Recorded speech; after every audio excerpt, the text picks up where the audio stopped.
Pada kesempatan ini saya ingin menyampaikan beberapa hal untuk menjadi perhatian kita semua. Yang pertama, pengendalian inflasi yang harus turut menjadi prioritas kita bersama.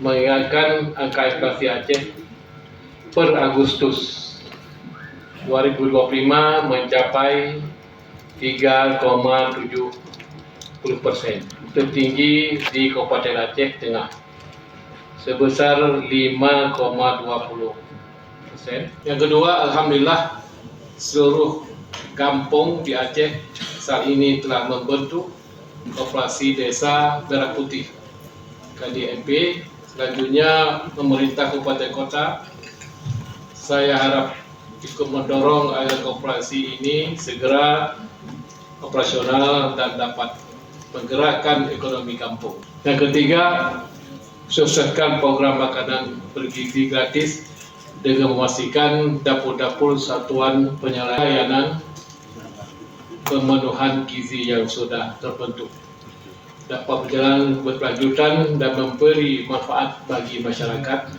sinergi dengan program KDMP. Ini saya rasa kita ikuti dengan program pusat supaya ya kita paling tidak